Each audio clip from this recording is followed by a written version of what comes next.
Pria Naga, bab 6549a, sampai 6555a. Begitu keduanya melangkah melewati gerbang kota, suasana kota yang ramai langsung menyambut mereka. Kota Fire Raven berukuran kecil, tetapi sangat ramai. Jalan-jalan dipenuhi dengan kios-kios yang menjual artefak magis, ramuan, bahan-bahan spiritual, dan bahan-bahan untuk melawan monster, dengan teriakan para pedagang yang naik turun. Para pejalan kaki berdesakan, sebagian besar adalah kultivator independen. Sesekali, beberapa murid sekte yang mengenakan jubah seragam terlihat berjalan lewat, dan para pedagang serta kultivator independen di sekitarnya secara otomatis memberi jalan kepada mereka.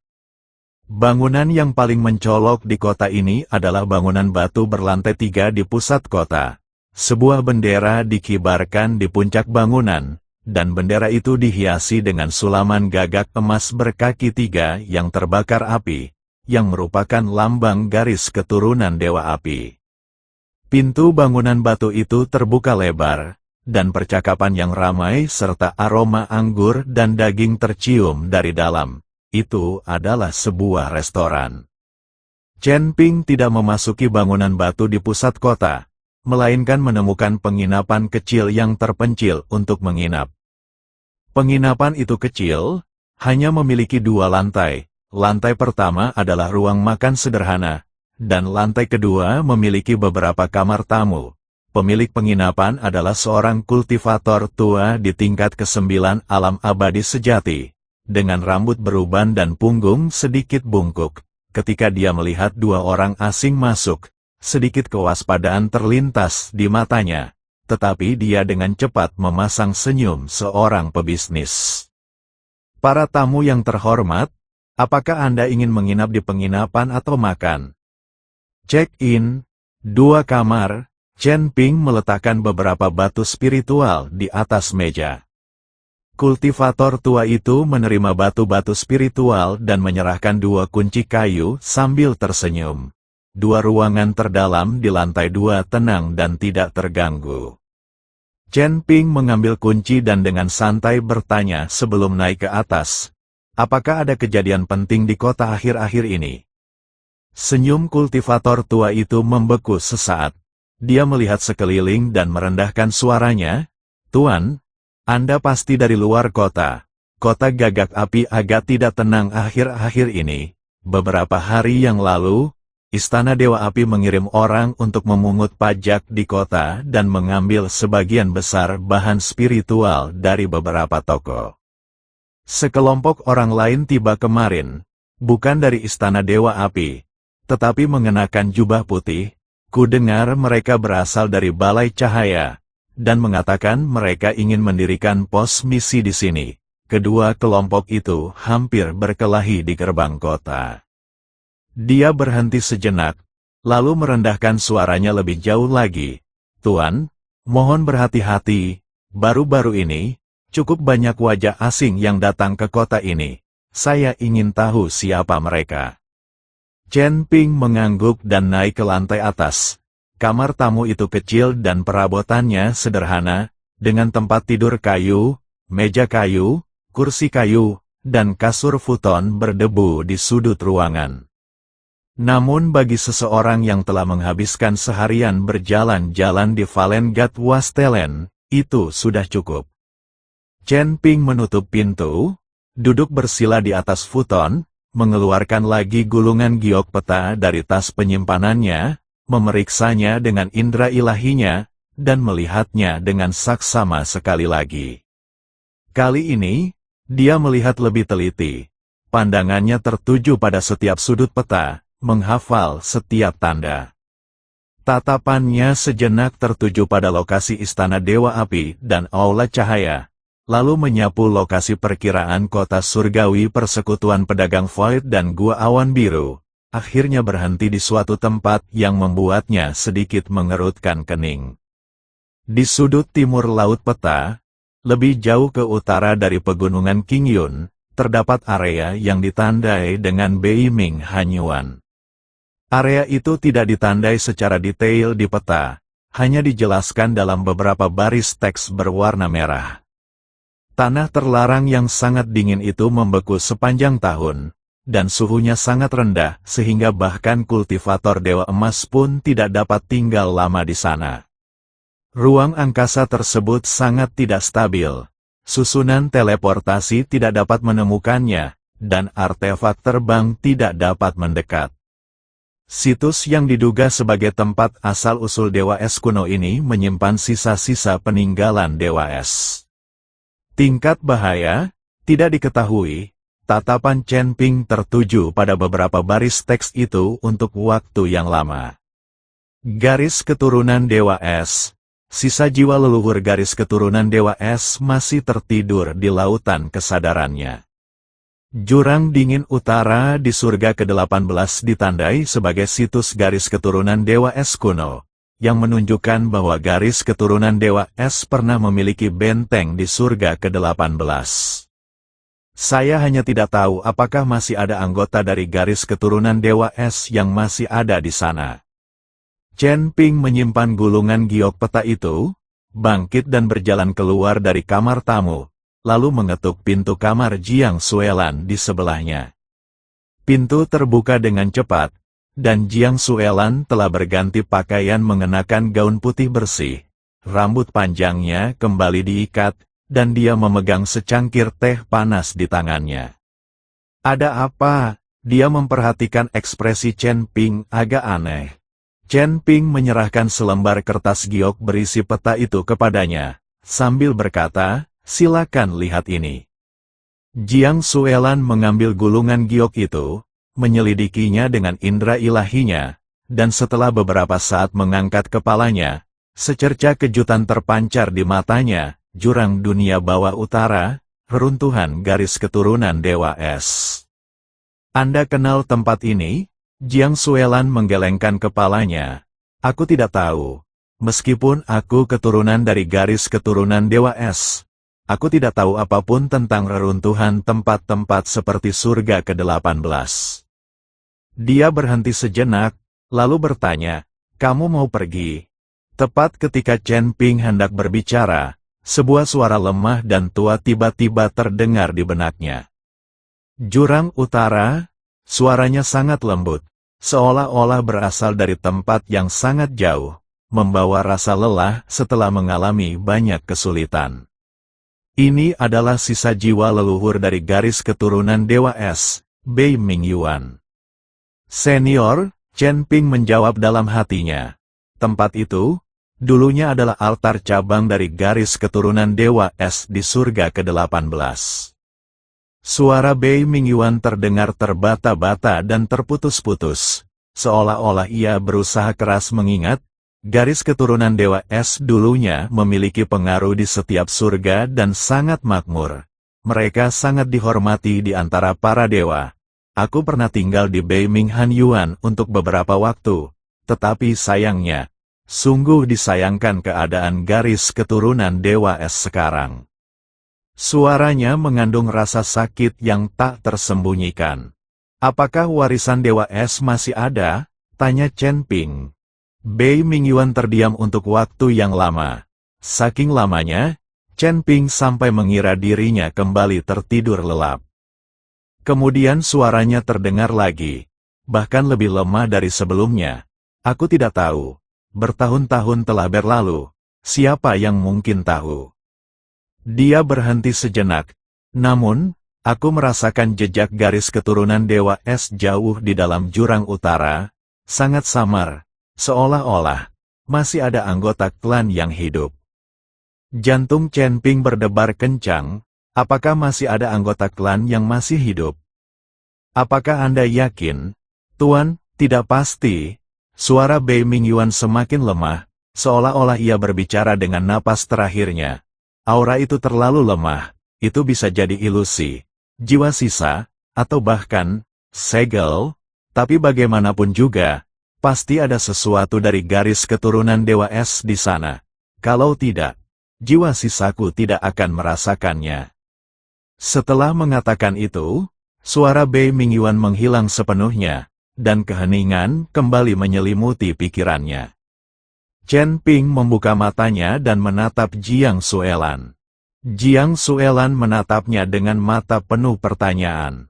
Senior Bei Ming berkata, Chen Ping mengulangi perkataan Bei Ming Yuan, bahwa masih ada jejak garis keturunan Dewa Es jauh di dalam jurang dingin Bei Ming, dan mungkin masih ada anggota klan yang hidup. Tangan Jiang Suelan sedikit gemetar, cangkir teh di tangannya berguncang, dan beberapa tetes teh terciprat ke punggung tangannya. Dia tidak berbicara, tetapi Chen Ping dapat melihat gejolak di matanya. Audio garis keturunan Dewa Es kini hanya tersisa satu cabang di Paviliun Jurang Ilahi di surga ke-17, dan garis keturunan yang mulia Es Agung, yang paling banyak hanya memiliki beberapa ratus anggota. Jika ada anggota klan yang masih hidup di surga ke-18, itu akan sangat penting bagi garis keturunan Dewa Es. Peta tersebut menunjukkan bahwa jurang kegelapan utara adalah tanah terlarang yang sangat dingin, di mana bahkan Dewa Emas pun tidak dapat tinggal lama. Chen Ping berpikir sejenak dan berkata, tapi kita memiliki garis keturunan dan teknik kultivasi dari garis keturunan Dewa Es. Jadi kita seharusnya mampu menahannya, mau pergi atau tidak. Itu terserah kamu. Jiang Suelan menundukkan kepala, menatap cangkir teh yang bergoyang di tangannya, dan terdiam sejenak. Lalu dia mengangkat kepalanya, matanya tak lagi dipenuhi emosi, hanya tekad, pergi. Bagus, Chen Ping bangkit dari futon, menyimpan slip giok peta dan tanda kehormatan tamu. Lalu berkata, istirahatlah malam ini, dan berangkatlah pagi-pagi sekali besok. Jiang Suelan mengangguk dan membawa cangkir tehnya kembali ke kamarnya. Chen Ping menutup pintu dan duduk kembali di atas futon, tetapi tidak memasuki keadaan meditasi. Dia mengeluarkan token tamu berwarna perak putih itu dan memeriksanya lama sekali, membolak-balikannya di telapak tangannya. Waktu pemberian hadiah dari Fight Merchant Guild sangat tepat. Tepat ketika dia baru saja menyelesaikan pertempuran yang berat dan membutuhkan istirahat serta informasi, sebuah peta dengan ketelitian yang begitu mengerikan sampai-sampai membuat bulu kuduk merinding dikirimkan kepadanya. Setiap informasi yang tertera di peta ini seolah memberitahunya, lihat, 18 surga itu luas, musuhnya banyak, dan bahaya mengintai di mana-mana. Tapi tidak apa-apa, kami memiliki semua informasi yang Anda butuhkan, dan jika Anda bersedia, kami bisa menjadi teman Anda yang paling dapat diandalkan. Teman, Chen Ping menggumamkan dua kata itu, senyum penuh makna terukir di bibirnya. Dia memasukkan kembali token itu ke dalam tas penyimpanannya, menutup matanya, dan perlahan mengaktifkan teknik konsentrasi pikiran, mengalirkan energi spiritual melalui meridiannya untuk mengisi kembali energi kacau yang terkonsumsi dalam pertempuran hari ini, sedikit demi sedikit. 10 mil di luar kota Fire Crow, di sebuah kuil dewa gunung yang terbengkalai. Su Jingqiu duduk di bawah patung yang belum selesai, memainkan jimat teleportasi berwarna perak putih di tangannya. Jimat giok itu memancarkan kekuatan spasial yang samar. Selama dia menyalurkan energi spiritual ke dalamnya, jimat itu dapat langsung memindahkannya ke area aman yang berjarak puluhan ribu mil jauhnya. Dia tidak berguna, bukan karena dia tidak khawatir akan bahaya, tetapi karena dia tahu Chen Ping tidak akan menyentuhnya. Setidaknya tidak sekarang, barang-barang sudah dikirim. Gumamnya pada diri sendiri, suaranya bergema di kuil di atas gunung. Dia mengeluarkan cermin perunggu dari tas penyimpanannya, dan wajah Wu Yuan muncul di cermin itu. Presiden, hadiahnya telah dikirim. Dia menerimanya, suara Wu Yuan terdengar dari cermin perunggu. Dia mengambilnya, dia mengambil peta dan token itu. Su Jingqiu terdiam sejenak. Tapi dia mengambilnya dengan sangat tenang, tanpa bertanya atau menunjukkan emosi apapun. Orang ini, lebih sulit dihadapi daripada yang kita duga. Wu Yuan, yang berada di sisi lain cermin perunggu itu, terdiam sejenak, lalu tersenyum. Jika dia tidak sulit dihadapi, saya akan merasa bosan, saya akan terus mengamati, tidak mengungkapkan identitas saya, dan hanya muncul ketika dia membutuhkan bantuan. Su Jingqiu menyingkirkan cermin perunggu itu, berdiri dari bawah patung yang reyot, dan menepuk-nepuk debu dari roknya. Dia berjalan ke pintu masuk kuil Dewa Gunung, menatap cahaya kota gagak api di kejauhan, ekspresi kompleks terlintas di matanya. Dia adalah wakil presiden dari Persekutuan Pedagang Fiat, seorang immortal emas tingkat 3, terampil dalam penyamaran dan interaksi sosial, dan telah melaksanakan misi yang tak terhitung jumlahnya tanpa pernah gagal. Namun kali ini, dia merasakan kegelisahan yang tak dapat dijelaskan. Mata anak laki-laki itu terlalu tenang. Dia begitu tenang sehingga tidak tampak seperti mangsa yang menjadi sasaran 3 kekuatan besar sekaligus. Sebaliknya, dia tampak seperti seorang pemburu yang dengan sabar menunggu mangsanya masuk ke dalam perangkap. Sementara itu, di sebuah rumah yang tidak mencolok di sisi lain kota Fire Raven, Yun Yi duduk bersila di atas ranjang kayu sederhana. Sebuah pedang kayu diletakkan di pangkuannya, matanya sedikit terpejam. Indra ilahinya bagaikan jaring tak terlihat, meliputi seluruh kota gagak api, dan dia dapat merasakan aura setiap kultivator di kota itu. Aura Chen Ping terasa tenang dan dalam di penginapan kecil di utara kota itu, saat ia sedang berlatih. Kehadiran Jiang Suelan terasa di ruangan sebelah, dia juga sedang berlatih kultivasi. Wanita yang mengantarkan tas penyimpanan itu sudah meninggalkan kota gagak api. Dia berhenti sejenak di kuil Dewa Gunung yang berjarak 10 mil di luar kota sebelum menuju ke selatan menuju kota surgawi Persekutuan Pedagang Fiat. Orang-orang dari Persekutuan Pedagang Fiat, Yun Yi membuka matanya, wajah tampannya tanpa ekspresi. Dia menyaksikan seluruh pertempuran antara Chen Ping dan Istana Dewa Api di Gurun Dewa yang jatuh.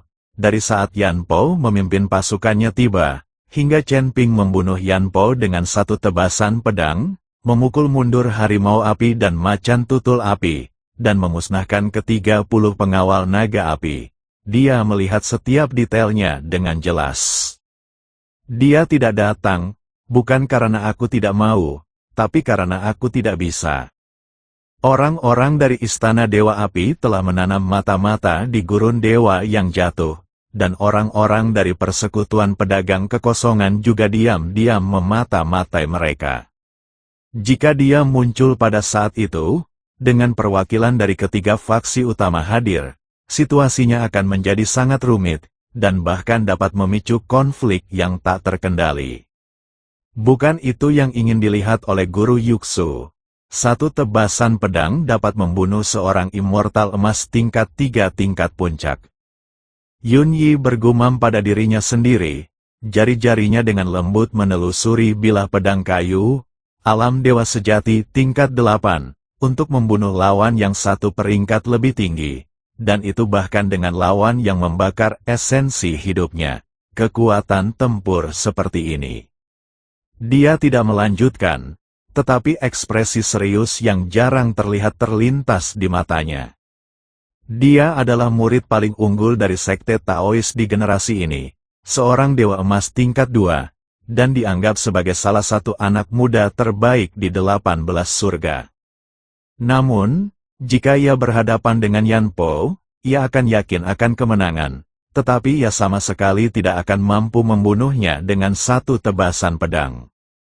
Mereka tidak mungkin bisa memusnahkan 30 dewa emas elit peringkat pertama dalam waktu 10 tarikan napas. Bocah bernama Chen Ping itu memiliki tingkat kultivasi 4 tingkat lebih rendah darinya. Yun Yi memejamkan matanya, mengumpulkan kesadaran ilahinya, dan terus menunggu dengan tenang. Guru Yuxu mengatakan bahwa dia harus ada untuknya ketika dia membutuhkan bantuan. Ini belum waktu yang tepat, tetapi dia tahu momen itu tidak akan lama lagi.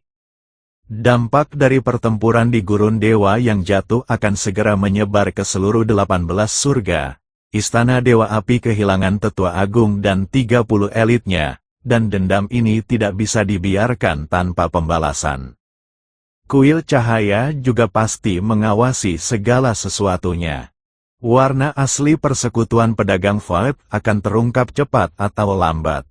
Chen Ping, pemuda yang menggemparkan seluruh surga ke-18 saat kedatangannya, akan segera mendapati dirinya diawasi oleh banyak mata. Pada saat itu, dia tidak hanya membutuhkan kekuatan, tetapi juga sekutu. King Yun Cave Heaven adalah pilihan terbaiknya.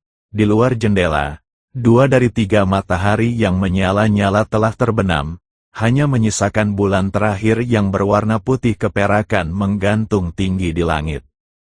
Cahaya bulan keperakan menyinari dinding batu hitam kota gagak api, menyelimuti seluruh kota dengan cahaya keperakan yang sejuk. Di kejauhan, menuju gurun dewa yang jatuh, pasir merah gelap berubah menjadi coklat tua di bawah sinar bulan, dan tulang-tulang serta peninggalan pertempuran yang berserakan tampak samar-samar di malam hari, seperti batu nisan yang sunyi. Chen Ping membuka matanya di penginapan. Mata ungu itu bersinar dalam kegelapan, seperti 2 nyala api ungu yang membara. Dia berdiri dari bantal, berjalan ke jendela, dan membukanya.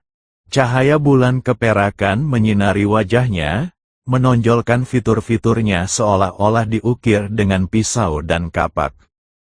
Dia menatap ke arah utara, ke arah yang ditandai jurang dingin utara di peta. Mata ungunya memantulkan cakrawala yang jauh. Di sana, awan menggantung rendah, dan lingkaran cahaya biru es yang samar dapat terlihat, seperti aurora yang telah membeku selama ribuan tahun, mengalir tanpa suara di malam hari. Garis keturunan Dewa Es. Dia mengulang 2 kata itu dalam hatinya tanpa suara. Dalam lautan kesadarannya, jiwa sisa Bei Mingyuan telah sepenuhnya terdiam, tanpa jejak gerakan. Namun, Chen Ping dapat merasakan bahwa jiwa sisa itu masih ada, tetapi terlalu lemah. Setiap kali terbangun, ia akan menghabiskan sisa kekuatannya. Jurang utara, kata Chen Ping pelan, kuharap apa yang kau cari benar-benar ada di sana. Dia menutup jendela, bersandar di futon, dan mengaktifkan teknik konsentrasi pikiran dengan kekuatan penuh, menyebabkan energi kacau mengalir deras melalui meridiannya. Keesokan paginya, saat matahari keemasan pertama mengintip di Cakrawala Timur, kota Fire Raven terbangun di waktu fajar. Bulan keperakan belum sepenuhnya terbenam, dan matahari merah jingga baru saja mengintip dari balik awan. 3 matahari yang menyala-nyala itu menggantung di langit pada saat yang bersamaan, menyelimuti seluruh kota dalam cahaya keemasan, perak, dan merah yang megah. Chen Ping membuka matanya dari meditasinya. Setelah semalaman berlatih, kekuatan kacau mengalir melalui meridiannya selama 6 jam penuh. Penghalang tingkat menengah peringkat ke-8 alam abadi sejati telah menunjukkan tanda-tanda melemah, tetapi masih ada jarak yang harus ditempuh sebelum terjadi terobosan. Sumber daya yang dibutuhkan untuk kekuatan kekacauan sangat besar. Dengan hanya mengandalkan meditasi dan kultivasi, mungkin akan memakan waktu beberapa tahun atau bahkan beberapa dekade untuk menembus alam kecil. Dia membutuhkan lebih banyak sumber daya, lebih banyak pertempuran, dan lebih banyak kesempatan. Dan jurang dingin utara mungkin menjadi peluang berikutnya. Chen Ping berdiri dan meregangkan anggota badannya, tulang-tulangnya mengeluarkan suara retakan kecil. Dia berjalan ke jendela dan membukanya. Angin pagi yang sejuk, membawa hiruk-pikuk kota, menerobos masuk. Sudah ada cukup banyak biksu yang berjalan-jalan di jalan, dan para pedagang sedang mendirikan kios mereka. Teriakan mereka terdengar naik turun. Asap mengepul dari cerobong bangunan batu berlantai 3 di pusat kota, dan udara dipenuhi aroma daging binatang buas, panggang, dan anggur roh. Terdengar suara samar dari ruangan sebelah, itu adalah Jiang Suelan yang sedang bangun. Sesaat kemudian, terdengar ketukan di pintu. Jiang Suelan mendorong pintu hingga terbuka dan masuk. Ia telah berganti pakaian mengenakan gaun putih bersih. Rambut panjangnya kembali diikat, dan pedang panjang berwarna perak putih tergantung di pinggangnya. Wajahnya jauh lebih baik daripada kemarin. Istirahat semalaman telah membantunya pulih dari kelelahan di Valengat Wastelen, dan matanya kembali bersinar jernih dan sejuk seperti biasanya. Ayo pergi. Chen Ping memeriksa persediaan di dalam tas penyimpanannya. Dia masih memiliki cukup banyak pil dan kristal yang cukup. Keduanya turun ke bawah untuk membayar. Biksu tua itu sedang tertidur di belakang meja kasir ketika ia terbangun karena terkejut mendengar langkah kaki. Ia mendongak dan melihat Chen Ping. Ia segera berdiri dan tersenyum. "Tuan, apakah Anda sudah mau pergi?" Chen Ping meletakkan kunci kamar di atas meja. Saat hendak pergi ke arah utara kota, apakah ada hal yang perlu saya waspadai di perjalanan? Kultivator tua itu berpikir sejenak, lalu merendahkan suaranya, pergi ke timur laut dari utara kota akan menuju pegunungan Qingyun. Jalan itu tidak aman, belakangan ini ada cukup banyak orang yang berkeliaran di sana. Mohon berhati-hati, Tuan, dan jangan ikut campur urusan orang lain. Jika bisa dihindari, sebaiknya hindari. Chen Ping mengangguk tanpa mengajukan pertanyaan lebih lanjut. Keduanya meninggalkan penginapan, berjalan menyusuri jalan-jalan sempit kota, dan menuju gerbang utara. Gerbang utara kota Gagak Api jauh lebih kecil daripada gerbang selatan, dan tembok kotanya juga lebih rendah. Hanya ada 2 kultivator alam abadi sejati yang menjaganya, yang dengan malas bersandar di sisi pintu gerbang dan hampir tidak memperhatikan orang-orang yang keluar masuk. Di luar gerbang utara, terdapat jalan tanah yang membentang ke arah utara, dengan lubang-lubang dan rumput layu yang jarang serta semak-semak yang tersebar di kedua sisinya. Di kejauhan, perbukitan bergelombang terbentang, gersang tanpa tumbuh-tumbuhan, memperlihatkan bebatuan abu coklat yang tampak sangat sunyi di bawah cahaya pagi. Berdasarkan peta, dibutuhkan sekitar 2 hari untuk berjalan kaki ke utara dari sini untuk mencapai tepi luar pegunungan Qingyun. Melanjutkan perjalanan ke timur laut dari pegunungan Qingyun, melewati area yang ditandai sebagai dipenuhi monster, dan kemudian menuju ke utara selama sekitar 3 hari lagi, Anda akan mencapai tepi jurang gelap utara. Chen Ping tidak memilih untuk terbang, bukan karena saya tidak bisa, tetapi karena saya tidak mau.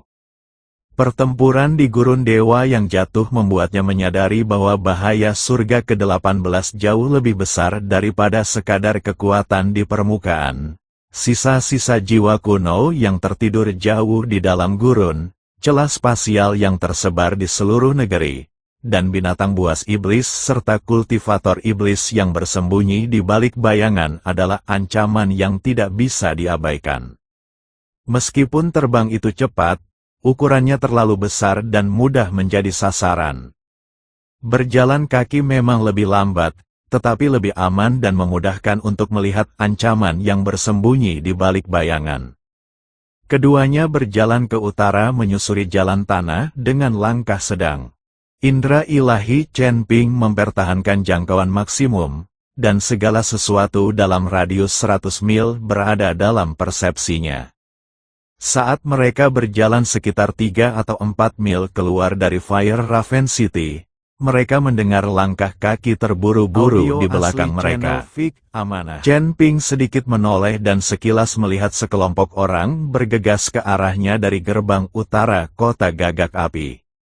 Ada sekitar 12 atau 13 orang, mengenakan jubah berbagai warna, masing-masing dengan seperangkat perlengkapan magis yang seragam tergantung di pinggang mereka, termasuk pedang pendek berwarna merah tua dengan pola api yang terukir di sarungnya. Tingkat kultivasi mereka umumnya berada di antara peringkat ke-9 alam abadi sejati dan peringkat pertama alam abadi emas, dengan pemimpinnya sedikit lebih tinggi, yaitu di puncak peringkat pertama alam abadi emas. Kelompok itu berjalan cepat dan serempak, yang jelas menunjukkan bahwa mereka adalah kelompok yang terorganisir dan disiplin. Saat mereka melewati Chen Ping dan Jiang Suelan, pemimpin itu melirik Chen Ping, pandangannya sejenak tertuju pada pedang pembunuh naga di pinggangnya, sebelum mengalihkan pandangannya tanpa mengucapkan sepatah kata pun dan memimpin anak buahnya untuk melanjutkan perjalanan cepat mereka ke utara. Kelompok itu dengan cepat menghilang ke perbukitan yang jauh, hanya meninggalkan jejak kaki yang dalam dan kepulan debu. Jiang Suelan sedikit mengerutkan kening sambil melihat ke arah kelompok itu menghilang. Orang-orang ini sepertinya bukan kultivator sesat. Sepertinya tidak begitu. Chen Ping mengangguk, langkah mereka terlalu sinkron. Meskipun artefak magis dan jubah mereka tidak seragam, pedang pendek di pinggang mereka adalah standar, menunjukkan bahwa mereka berasal dari organisasi yang sama. Dan dia berhenti sejenak, lalu menambahkan, mereka membawa aura para dewa. Para dewa, Jiang Suelan agak terkejut. Orang-orang dari garis keturunan Dewa Api. Tidak tahu sama sekali.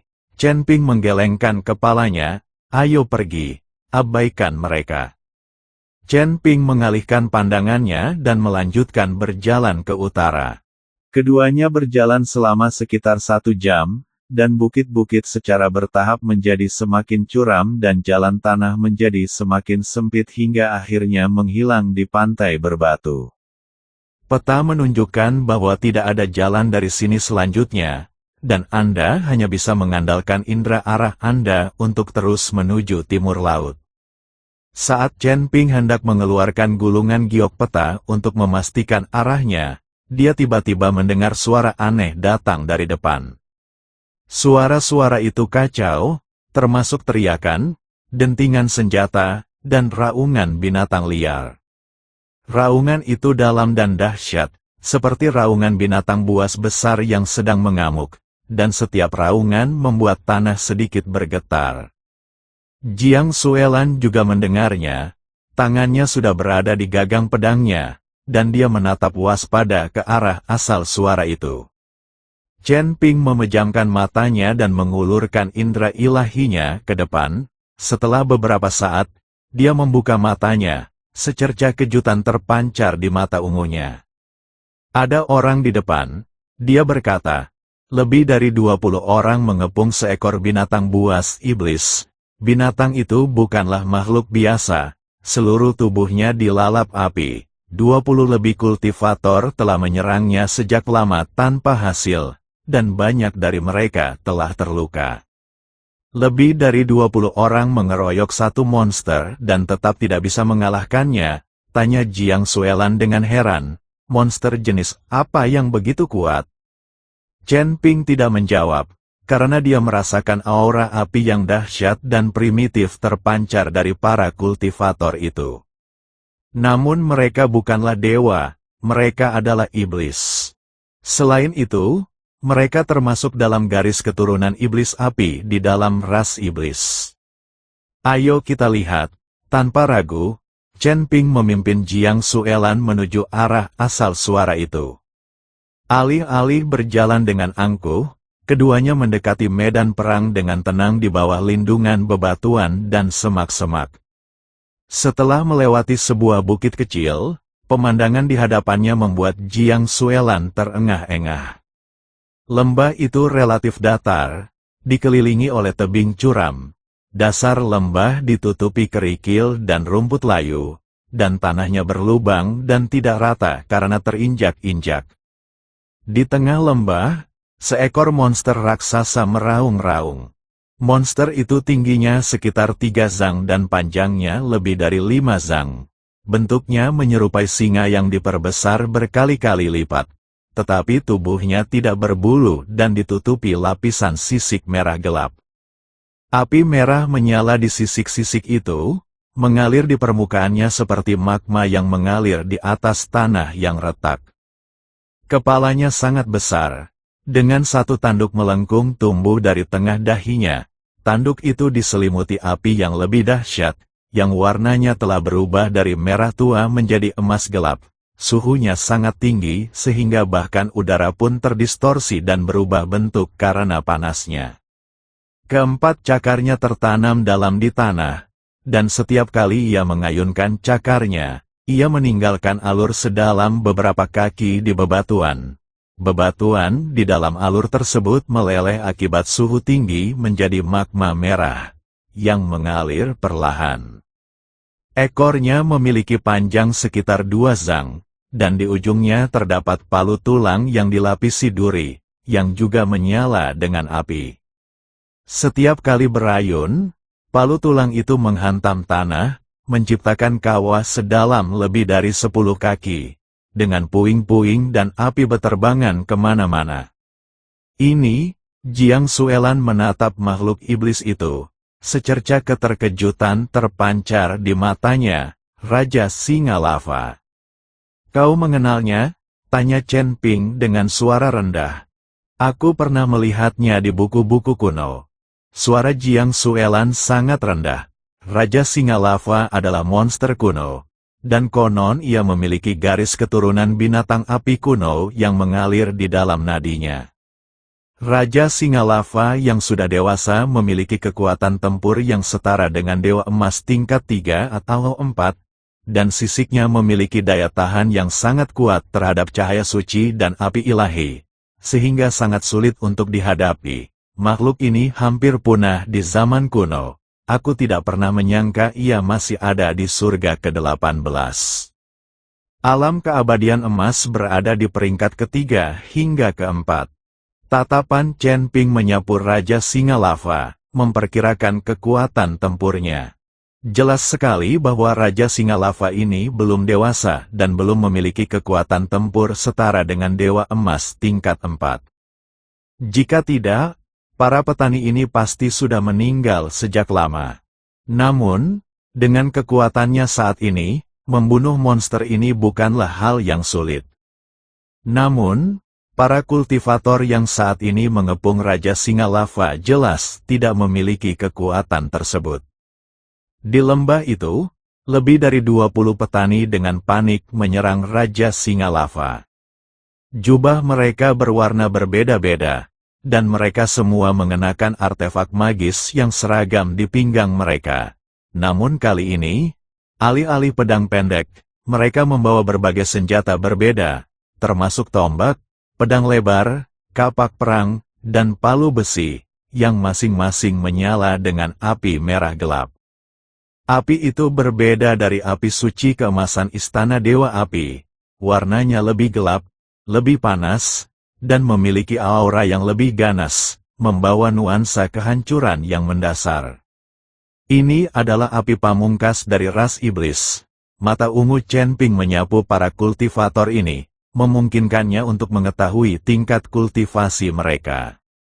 Sebagian besar dari mereka berada di tingkat ke-9 alam abadi sejati, dan beberapa berada di tingkat pertama alam abadi emas.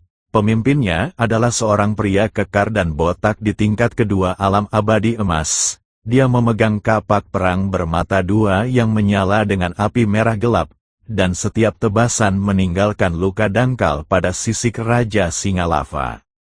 Namun, Raja Singa Lava memiliki kemampuan generasi yang luar biasa. Luka-luka tersebut sembuh dengan cepat di bawah kobaran api yang membara, tanpa menyebabkan kerusakan yang berarti. Serangan dari lebih dari 20 orang itu tampak ganas, tetapi bagi Raja Singa Lava, itu hanyalah seperti geli. Setiap serangan balasan dari Raja Singa Lava menimbulkan ancaman yang signifikan bagi para kultivator ini. Chen Ping melihat ada 4 atau 5 mayat tergeletak di tepi lembah. Beberapa hangus terbakar, beberapa remuk menjadi daging cincang akibat cakaran singa, dan satu mayat telah dipukul palu tulang ekor singa, dan separuh tubuhnya hilang. Darah mereka meresap ke dalam kerikil dan pasir, mewarnai tepi lembah dengan warna merah gelap. Jika ini terus berlanjut, 20 lebih orang ini tidak akan bertahan lama. Jiang Xuelan berkata dengan suara rendah, Raja Singa Lava itu bahkan belum menggunakan kekuatan penuhnya. Chen Ping tetap diam, pandangannya terus mengamati medan perang. Dia memperhatikan bahwa meskipun para kultivator ini tidak kuat secara individu, mereka bekerja sama dengan cukup baik. Mereka terbagi menjadi 3 kelompok. Satu kelompok fokus menarik perhatian Raja Singa Lava dari depan, satu kelompok mengganggu dan menahannya dari kedua sisi, dan satu kelompok menyerang dari belakang menggunakan artefak magis. Setiap kali seorang rekan satu tim cedera, orang lain akan segera menggantikannya, dan orang yang cedera akan segera dibawa ke belakang untuk mendapatkan perawatan.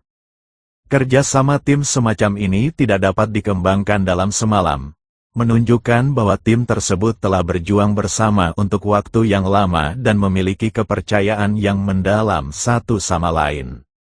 Formasi pertempuran klan iblis, Chen Ping berkata pelan, tidak seperti para dewa. Formasi pertempuran mereka lebih fleksibel dan mereka lebih menekankan kerja sama antar individu. Setan, Jiang Xuelan agak terkejut. Maksudmu, orang-orang ini adalah setan? Garis keturunan iblis api. Tatapan Chen Ping tertuju pada dahi pria botak bertubuh kekar itu, di mana terdapat pola api merah gelap yang mudah terlewatkan jika tidak diperhatikan dengan saksama. Apakah kau melihat pola itu? Itulah tanda dari garis keturunan iblis api. Setiap iblis api memilikinya di dahi mereka, tetapi biasanya dapat disembunyikan dengan sihir. Tanda itu hanya terlihat selama fluktuasi sihir yang intens dalam pertempuran. Chen Ping sendiri memiliki api iblis tertinggi di dalam tubuhnya dan memiliki pemahaman mendalam tentang garis keturunan iblis api. Jiang Xuelan mengamati dengan saksama dan memang menemukan bahwa bukan hanya pria botak itu, tetapi juga para kultivator lainnya memiliki garis-garis merah gelap dengan kedalaman yang berbeda-beda di dahi mereka. Garis keturunan iblis api. Bukankah mereka seharusnya menjadi musuh bebuyutan dengan garis keturunan dewa api dan ras ilahi lainnya? Berani-beraninya mereka memburu binatang buas di wilayah istana Dewa Api, tanya Jiang Xuelan. Justru karena mereka adalah musuh bebuyutan yang tak dapat didamaikan, mereka harus diburu.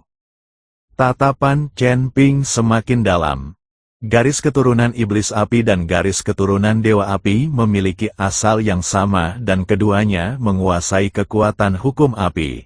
Namun, cahaya suci dari garis keturunan dewa api mengikuti jalan terang, sementara api pamungkas dari garis keturunan iblis api mengikuti jalan kehancuran. Kedua faksi tersebut saling mengekang namun juga saling bergantung.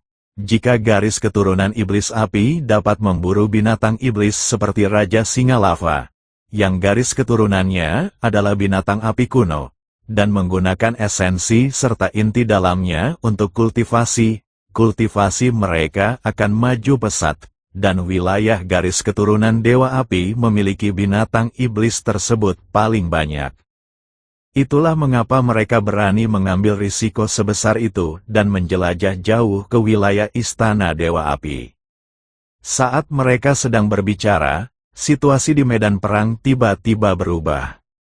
Raja Singa Lava tampak murka karena gangguan dari para kultivator ini. Tiba-tiba ia meraung ke langit, dan gelombang suara menyebar ke segala arah seperti gelombang kejut yang nyata. Pria botak bertubuh kekar itu adalah orang pertama yang terkena dampaknya, dan terlempar ke belakang akibat gelombang suara, menabrak dinding batu dan memuntahkan seteguk darah hitam. Para kultivator lainnya juga terguncang dan terhuyung-huyung, dan beberapa dari mereka yang memiliki tingkat kultivasi lebih rendah pingsan. Memanfaatkan kesempatan itu, Raja Singa Lava menerkam raksasa botak yang tergeletak di tanah, membuka mulutnya yang merah darah, yang berisi bola api berwarna emas gelap yang menyala-nyala. Suhu api itu sangat tinggi, sehingga menyebabkan udara di sekitarnya terbakar. Pria botak bertubuh kekar itu mencoba menghindar, tetapi tubuhnya mati rasa akibat guncangan dan dia tidak bisa bergerak sama sekali. Secercah keputusasaan melintas di matanya, tetapi dengan cepat digantikan oleh kegilaan. Dia menggigit lidahnya, esensi dan darahnya membara, dan tubuhnya berkobar dengan panas yang hebat, bersiap untuk melawan Raja Singa Lava sampai mati. Tepat saat itu, cahaya merah menyala melesat melintasi lembah dan mengenai kepala Raja Singa Lava dengan tepat. Itu adalah anak panah yang menyala dengan api yang sangat besar. Anak panah itu tidak memiliki banyak kekuatan, tetapi sudutnya sangat sulit diprediksi, dan menembus kelopak mata kiri Raja Singa Lava. Raja Singa Lava kesakitan, dan api keemasan gelap di mulutnya terlepas sebelum waktunya, menyimpang dari arahnya dan menghantam dinding batu di samping raksasa botak itu. Dinding batu itu diledakkan hingga terbuka, menciptakan lubang sedalam beberapa meter, dengan puing-puing dan lava beterbangan kemana-mana. Memanfaatkan kesempatan itu, pria botak bertubuh kekar itu bergegas menjauh dari jangkauan serangan Raja Singa Lava, terengah-engah. "Saudaraku, apakah kau baik-baik saja?" Seorang kultivator muda yang memegang busur panah berlari ke sisinya dan membantunya berdiri. "Bukan apa-apa." Pria botak bertubuh kekar itu menyeka darah dari sudut mulutnya. Pandangannya tertuju pada pintu masuk lembah, secercah kewaspadaan terpancar di matanya. Namun, tidak ada apapun di sana, karena diliputi amarah akibat panah itu. Raja Singa Lava menghentikan pengejarannya terhadap raksasa botak tersebut dan malah menerkam para kultivator yang menyerang dari kejauhan. Para kultivator berpencar dan melarikan diri, tetapi Raja Singa Lava terlalu cepat dan berhasil mengejar dua kultivator yang lebih lambat dalam sekejap mata. Dengan satu ayunan cakarnya, kedua kultivator itu hancur berkeping-keping sebelum mereka sempat berteriak. Darah dan potongan daging mereka berceceran di mana-mana. "Jangan panik, pertahankan formasi," teriak pria botak bertubuh kekar itu, sambil menyeret tubuhnya yang terluka kembali ke medan perang. Para kultivator lainnya dengan cepat berkumpul kembali dan terus mengepung Raja Singa Lava. Namun Chen Ping bisa merasakan bahwa bisnis taksi mereka telah mencapai titik terendah. 7 atau 8 orang tewas dan lebih dari setengahnya terluka, sementara Raja Singa Lava hampir tidak terluka kecuali cedera ringan di mata kirinya. Jika ini terus berlanjut, tidak akan lama lagi sebelum seluruh 20 lebih orang itu musnah. Audio asli Jiang Suelan juga menyadari hal ini, dan dia menoleh menatap Chen Ping dengan tatapan bertanya-tanya. Chen Ping menggelengkan kepalanya, memberi isyarat agar dia tidak bergerak. Bukan berarti dia berhati dingin, dia hanya menunggu. Yang mereka tunggu bukanlah agar orang-orang ini dimusnahkan, melainkan agar kelompok orang lain muncul. Dia sudah merasakannya sejak lama. Di atas dinding batu di sisi utara lembah, sekelompok kultivator dari kota gagak api bersembunyi di balik bayangan, mengamati medan perang. Keberadaan mereka disembunyikan dengan baik, tetapi tidak bisa luput dari indera ilahi Chen Ping. Kelompok itu tidak bergerak, mereka menunggu.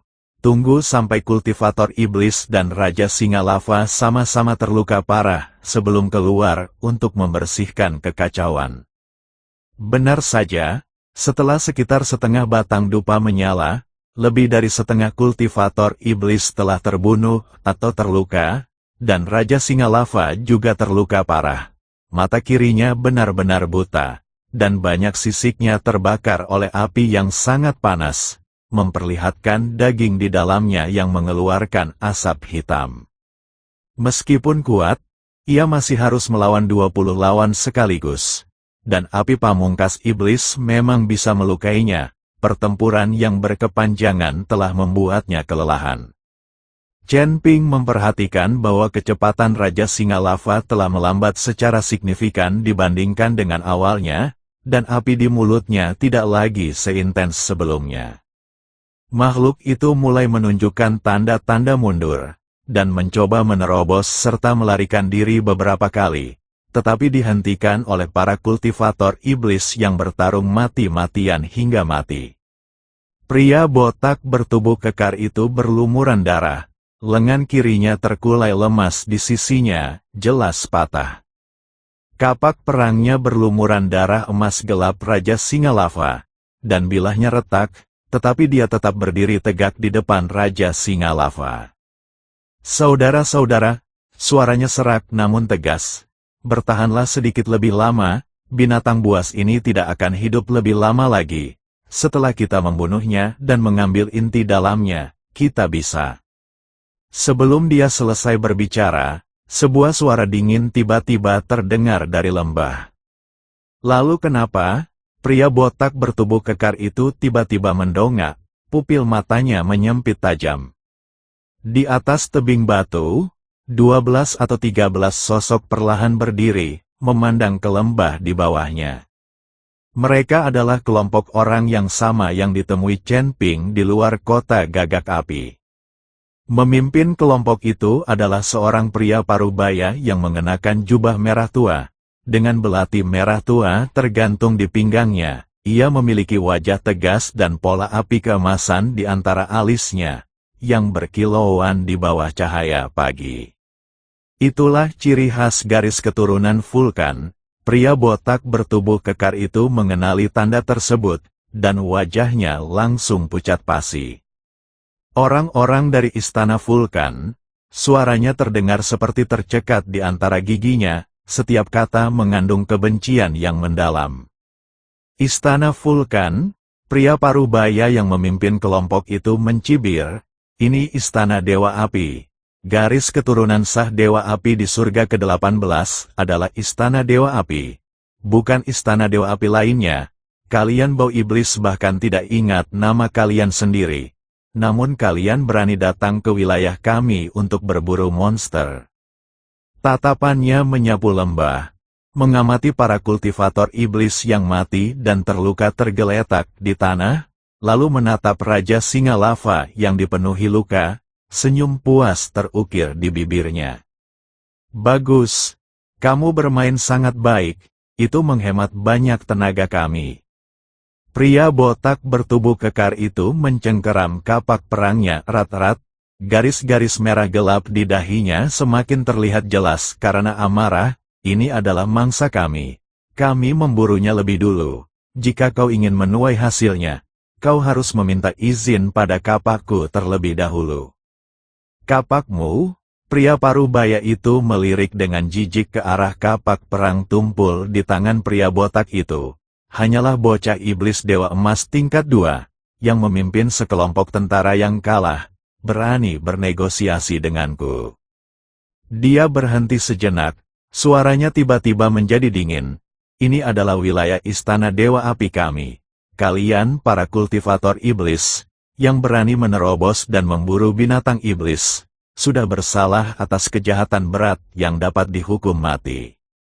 Aku memberi kalian dua pilihan, letakkan senjata kalian, menyerah, dan kembali denganku ke istana Dewa Api untuk menghadapi penghakiman, atau... Dia menarik belati merah tua dari pinggangnya, dan api suci keemasan langsung menyala di bilahnya. Matilah sekarang. Omong kosong, di belakang pria botak bertubuh kekar itu, seorang kultivator muda tak kuasa mengumpat, sejak kapan wilayah seluas 10.000 mil ini menjadi wilayah istana Dewa Apimu, kau masih bisa mengelola tempat kumuh seperti kota Gagak Api. Tapi mengapa kau berhak mengatur padang gurun terpencil ini? Tatapan pria parubaya itu tertuju pada kultivator muda itu, matanya memandangnya seolah-olah dia adalah orang yang sudah mati. Atas dasar apa? Dia tertawa, Tawa yang dingin. Sederhananya karena kami adalah dewa dan kalian adalah iblis, sudah sewajarnya para dewa membunuh iblis. Apakah kami membutuhkan alasan lain? Sebelum dia selesai berbicara, lebih dari selusin kultivator di belakangnya secara bersamaan menghunus pedang pendek mereka. Api suci keemasan menyala di bilah pedang, menerangi seluruh lembah. Para kultivator iblis secara naluriah mundur selangkah, melindungi rekan-rekan mereka yang terluka di belakang mereka. Mata mereka dipenuhi amarah dan kebencian, tetapi lebih dari itu, dipenuhi rasa ketidakberdayaan yang mendalam. Kebencian antara para dewa dan iblis telah berlangsung selama ribuan tahun. Para dewa menganggap diri mereka sebagai ras ortodoks dan menganggap iblis sebagai kaum sesat. Setiap kali mereka bertemu, pilihannya adalah kau mati atau aku hidup. Di tanah ini, kekuatan para dewa jauh melampaui kekuatan para iblis, dan para kultivator iblis hanya bisa bersembunyi di balik bayangan, mencari nafkah seperti tikus. Pria botak bertubuh kekar itu menggertakkan giginya. Dia tahu segalanya tidak akan berakhir baik hari ini.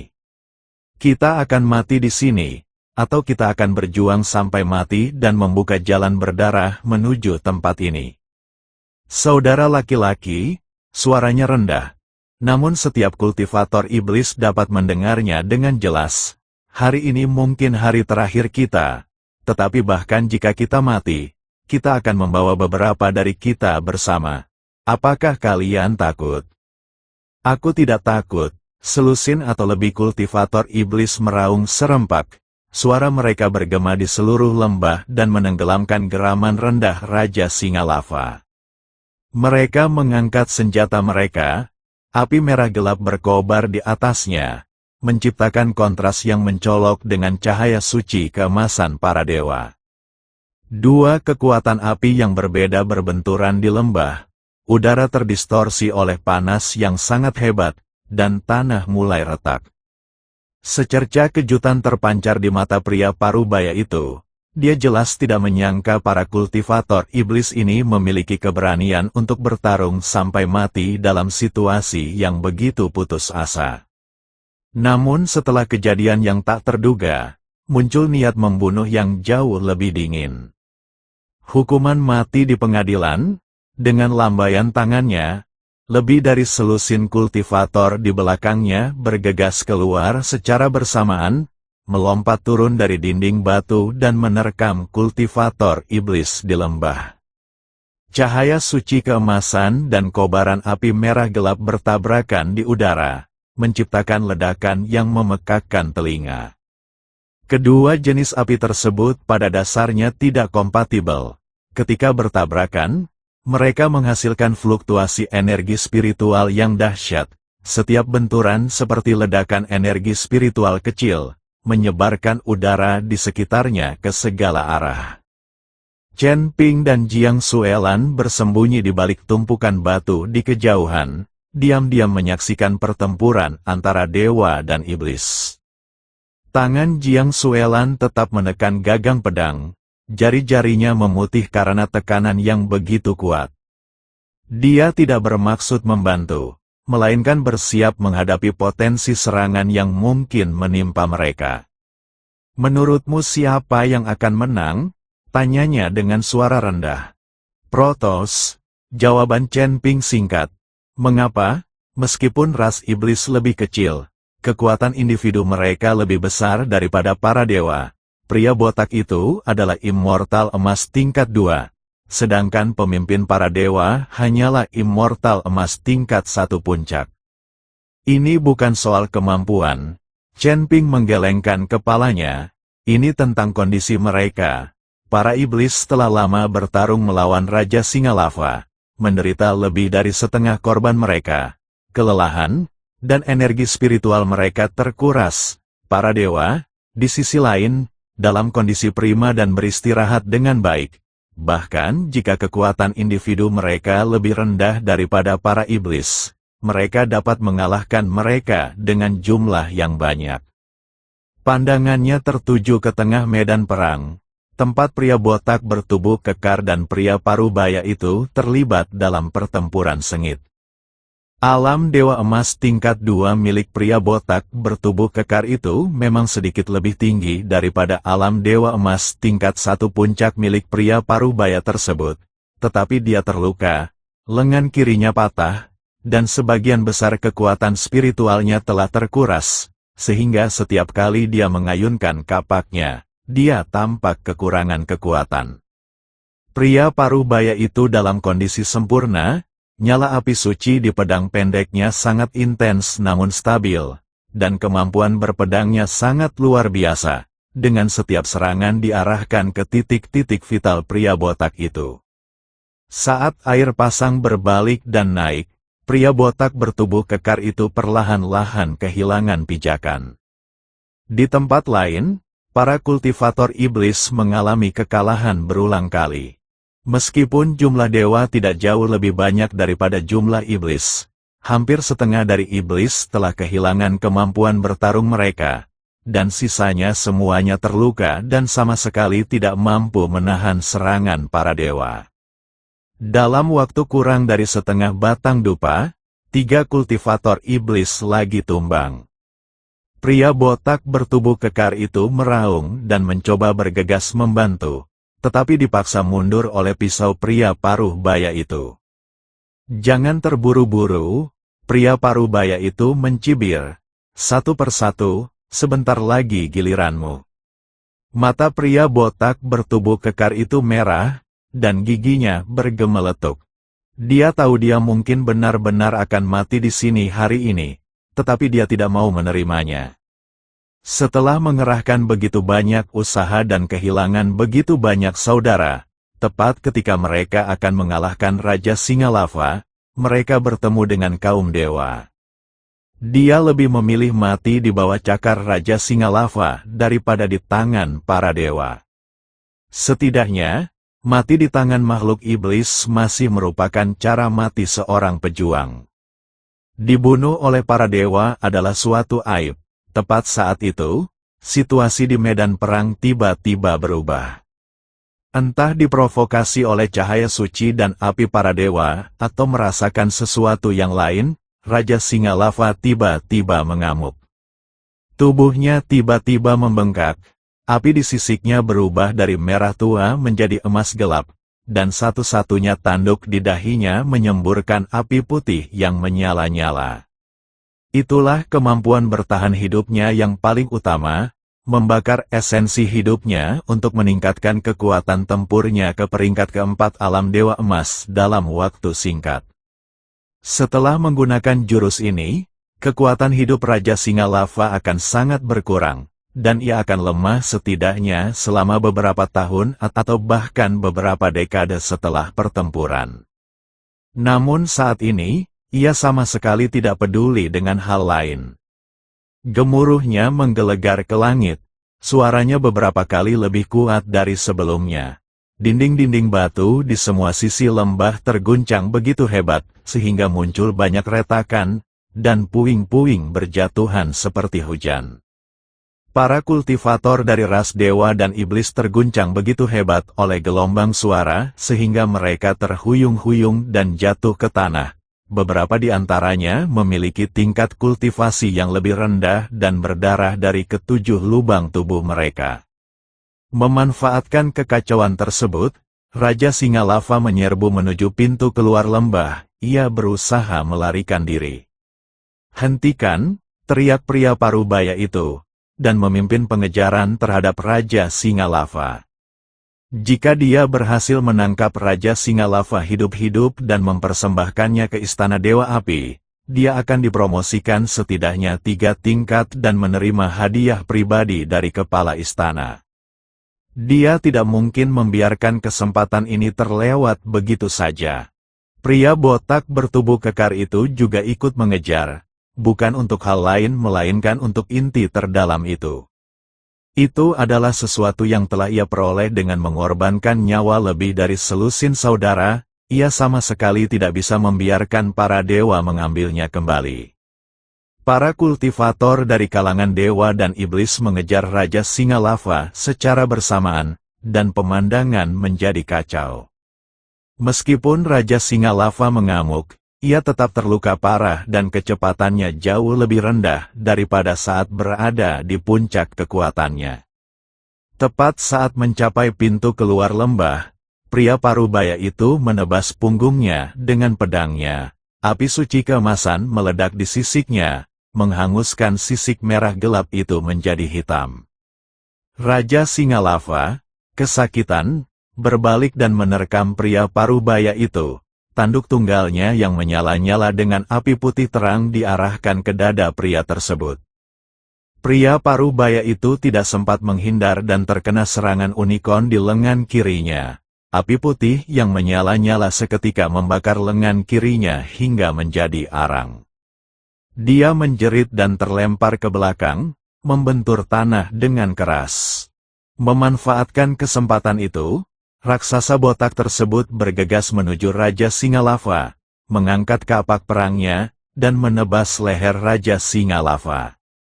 Serangan kapak ini mewujudkan seluruh kekuatan dan esensinya, dengan kobaran api merah gelap yang mengembun menjadi bilah cahaya sepanjang 3 kaki di mata kapak, menebas ke bawah dengan momentum yang tak terbendung. Mata kapak itu menghantam leher Raja Singa Lava, dan darah berwarna emas gelap menyembur keluar, memercik ke seluruh wajah pria botak itu. Raja Singa Lava mengeluarkan jeritan melengking, tubuhnya berputar dengan keras, dan palu tulang di ekornya menghantam dada raksasa botak itu. Dada pria botak bertubuh kekar itu ambruk, dan suara tulang rusuknya yang patah terdengar jelas. Dia batuk darah, terlempar ke udara, menabrak dinding batu, meluncur ke bawah, dan tidak pernah bisa bangun lagi. Meskipun Raja Singa Lava tidak dipenggal kepalanya, luka di lehernya sangat dalam, dan darah berwarna emas gelap menyembur keluar seperti air mancur, menunjukkan bahwa kekuatan hidupnya dengan cepat memudar. Ia terhuyung-huyung, mencoba melanjutkan pelariannya, tetapi setelah hanya beberapa langkah, ia roboh ke tanah karena kehilangan banyak darah. Tubuhnya yang besar meninggalkan jejak darah yang panjang di tanah. Para kultivator dari ras dewa dan iblis berhenti dan menatap Raja Singa Lava yang tergeletak di tanah, tak seorang pun berani mendekat. Meskipun monster itu sedang sekarat, serangan terakhirnya cukup untuk membunuh siapapun yang mendekatinya. Kedua pihak tetap buntu, tak satu pun yang berani mengambil langkah pertama. Pria parubaya itu bangkit dari tanah, lengan kirinya hangus hitam, dan seluruh lengan itu tidak berguna. Wajahnya pucat pasi, tetapi niat membunuh di matanya tetap tak berkurang. Dasar kalian setan kecil, suaranya sedikit bergetar karena kesakitan, tetapi tetap dingin. Pasukanmu sudah mati atau terluka. Untuk apa kau melawan kami? Jika kau tahu apa yang terbaik untukmu, letakkan senjatamu, dan mungkin aku akan mempertimbangkan untuk memberimu kematian yang cepat. Pria botak bertubuh kekar itu bersandar di dinding batu. Darah mengalir deras dari mulutnya, tetapi tatapannya tetap menantang. Omong kosong, dia mengerahkan sisa kekuatannya untuk mengucapkan kata-kata itu melalui gigi yang terkatup rapat. Wajah pria parubaya itu tampak sangat muram. Dia mengangkat pedang pendek di tangan kanannya, api suci keemasan menyala di bilahnya, dan berjalan menuju pria botak dan kekar itu. Dia ingin membunuh bocah bodoh ini dengan tangannya sendiri.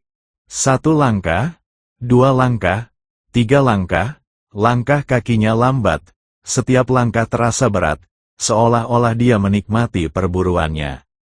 Pria botak bertubuh kekar itu memejamkan matanya, bukan karena takut, tetapi karena dia tidak ingin melihat wajah-wajah angkuh para dewa. Pergi ke neraka, pria parubaya itu mengangkat pisau pendeknya dan menebas leher pria botak bertubuh kekar itu. Lalu, tubuhnya tiba-tiba membeku, pisau pendek itu berhenti di udara, hanya berjarak 1 inci dari leher pria botak itu. Pupil mata pria parubaya itu tiba-tiba membesar, dan mulutnya terbuka seolah ingin mengatakan sesuatu. Tetapi ia tidak bisa mengucapkan sepatah kata pun. Sebuah anak panah merah gelap, menyala seperti api, menembus dadanya. Ujung anak panah itu mencuat dari dadanya dan menyemburkan darah keemasan. Dia menatap anak panah yang menancap di dadanya, matanya dipenuhi rasa tidak percaya. Ini, api pamungkas dari ras iblis. Namun bagaimana mungkin api pamungkas klan iblis bisa begitu dahsyat? Kesadarannya dengan cepat memudar, dan tubuhnya perlahan jatuh ke depan, mendarat dengan bunyi gedebuk di depan pria botak bertubuh kekar itu. Darah berwarna keemasan menyembur dari luka tersebut, menggenang di tanah. Pria botak bertubuh kekar itu membuka matanya dan melihat pria parubaya terbaring di depannya. Ia terkejut sesaat, lalu tiba-tiba mendongak ke arah asal panah itu. 3 berkas cahaya merah gelap turun dari langit di atas lembah. 3 berkas cahaya itu menghantam tanah, menciptakan 3 kawah dengan kedalaman sekitar 10 kaki. Cahaya itu memudar, menampakkan 3 sosok, ketiganya adalah kultivator iblis, 2 laki-laki dan 1 perempuan.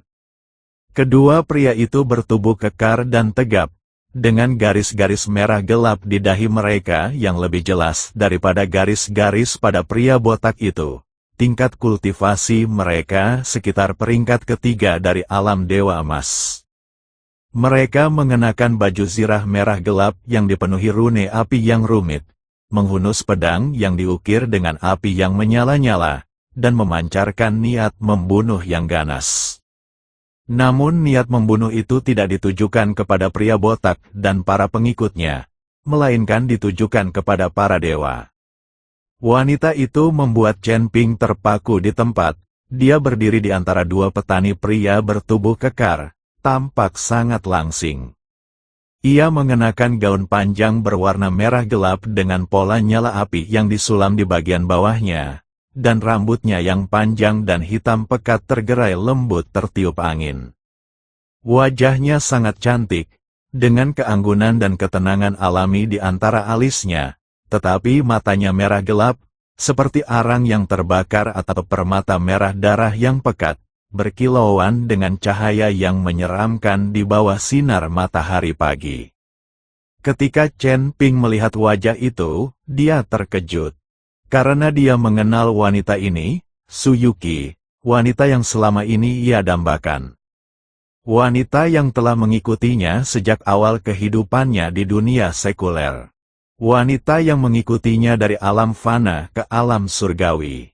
Dia ingin berdiri, bergegas keluar, memanggil namanya. Namun bahunya ditahan dengan kuat oleh sebuah tangan. Jiang Suelan, dia tidak terlalu kuat, tetapi tangannya seperti terbuat dari besi, menekan kuat bahu Chen Ping, mencegahnya bergerak. Lepaskan, suara Chen Ping sangat pelan. Saking pelannya hanya Jiang Suelan yang bisa mendengarnya. Tidak, suara Jiang Suelan juga rendah, tetapi nadanya tidak menyisakan ruang untuk keraguan. Perhatikan baik-baik, identitasnya saat ini adalah iblis, dan dia berada di wilayah istana Dewa Api. Jika kalian bergegas keluar sekarang, kalian akan melukainya. Tubuh Chen Ping menegang, Jiang Suelan benar. Su Yuqi kini adalah seorang iblis, dan dia jelas memegang posisi tinggi dalam ras iblis. 2 kultivator iblis di alam dewa emas hanya setengah langkah di belakangnya, menunjukkan bahwa statusnya lebih tinggi dari mereka. Chen Ping menarik napas dalam-dalam, dengan paksa menekan dorongan di hatinya, dan perlahan, sedikit demi sedikit, melonggarkan cengkeramannya pada pedang. Namun pandangannya tak pernah lepas dari sosok berwarna merah gelap itu. Kemunculan Su Yuqi di lembah itu mengejutkan semua orang. Ketika para kultivator ras ilahi melihat mayat rekan-rekan mereka di tanah, dan ketika mereka melihat Su Yuqi dan 2 kultivator tingkat 3 alam abadi emas di belakangnya, rasa takut muncul di wajah mereka untuk pertama kalinya. Alam abadi emas, tingkat 3, di surga ke-18. Tingkat kultivasi ini tidak dianggap sebagai tingkatan teratas, tetapi bagi para kultivator ilahi tingkat rendah ini, peringkat ketiga alam abadi emas adalah tingkat kekuatan yang luar biasa. Terlebih lagi, lawannya bukan hanya satu dewa emas, melainkan 2, ditambah seorang wanita yang tingkat kultivasinya tak terukur. Mundur, teriak seseorang di antara para kultivator ilahi, lalu berbalik dan lari. Yang lain pun mengikuti jejaknya, meninggalkan senjata dan mayat rekan-rekan mereka, lalu berlari liar keluar dari lembah. Suyuki tidak mengejar hal itu, dia bahkan tidak melirik para kultivator ilahi yang melarikan diri.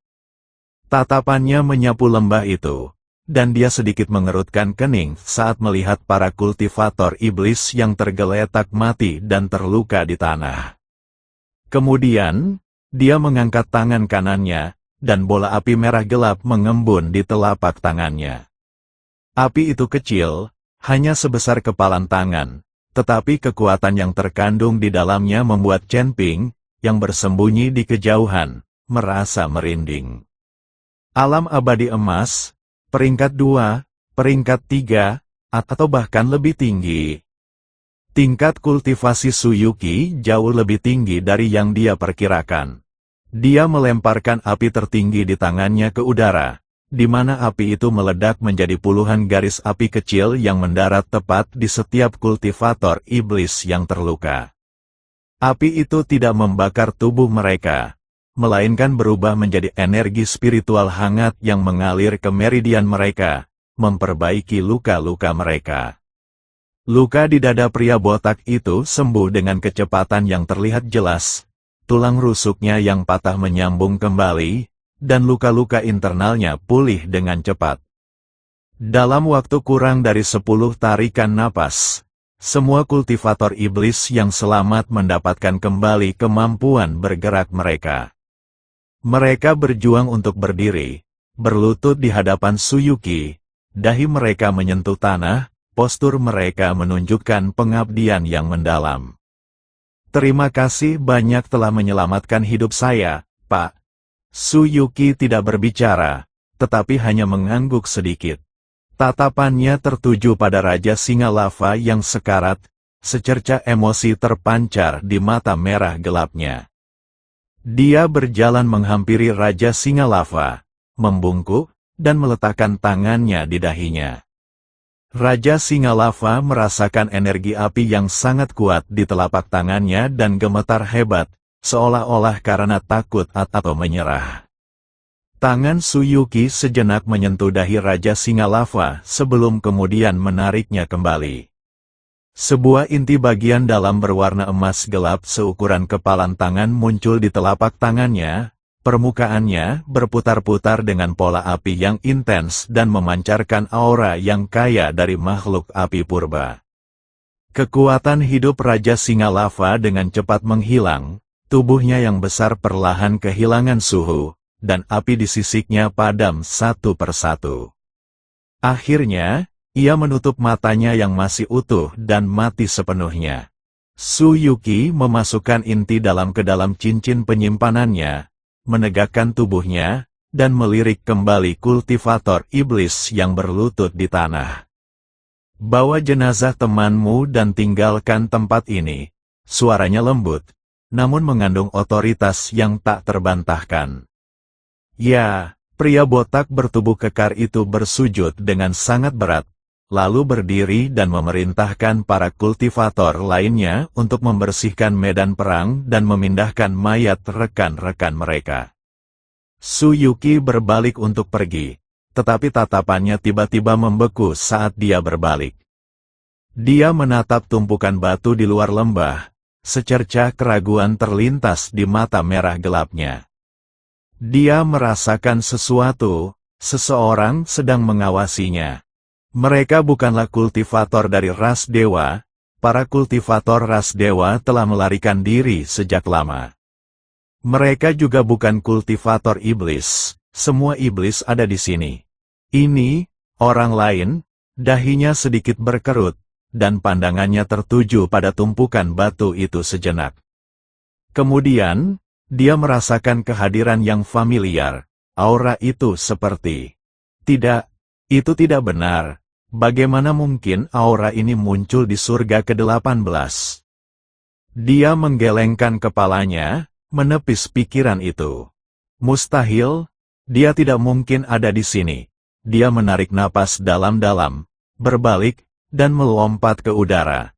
Sosoknya yang berwarna merah gelap membentuk lengkungan di udara dan menghilang ke cakrawala di atas lembah. Dua kultivator iblis di alam Dewa Emas mengikuti dari dekat, dan ketiga cahaya merah gelap itu dengan cepat menghilang di kejauhan, hanya menyisakan kekacauan di lembah. Setelah pria botak bertubuh kekar itu dan para kultivator iblis yang tersisa selesai membersihkan medan perang, mereka membawa mayat Raja Singa Lava dan terlatih-tatih keluar dari lembah. Tak lama kemudian, lembah itu kembali sunyi. Yang tersisa hanyalah bercak darah, senjata yang hancur, dan beberapa mayat Protoss yang belum dibawa pergi. Di balik tumpukan puing di kejauhan, Jiang Suelan akhirnya melepaskan tangannya dari bahu Chen Ping. Chen Ping perlahan berdiri, pandangannya mengikuti cahaya merah gelap yang telah menghilang ke cakrawala. Mata ungunya bergejolak dengan emosi yang kompleks. Dia tidak melihat kita. Jiang Suelan berdiri di sampingnya, suaranya lembut. Atau lebih tepatnya, dia melihat kita, tetapi tidak yakin. Chen Ping tetap diam. Dia tahu bahwa pandangan terakhir Su Yuqi ke tumpukan batu itu bukan karena dia telah menemukannya, tetapi karena dia telah merasakan kehadirannya. Mereka terlalu berdekatan. Namun, dia tidak mengenalinya. Bukan karena dia tidak bisa mengenalinya, tetapi karena dia tidak bisa mempercayainya. Su Yuqi mungkin tidak percaya bahwa dia telah tiba di surga ke-18. Chen Ping juga tidak bisa membayangkan bagaimana Su Yuqi bisa berada di surga ke-18. Karena Su Yuqi ada di sini, di mana Ningxi. Mengapa Ningxi tidak muncul bersama Su Yuqi kali ini?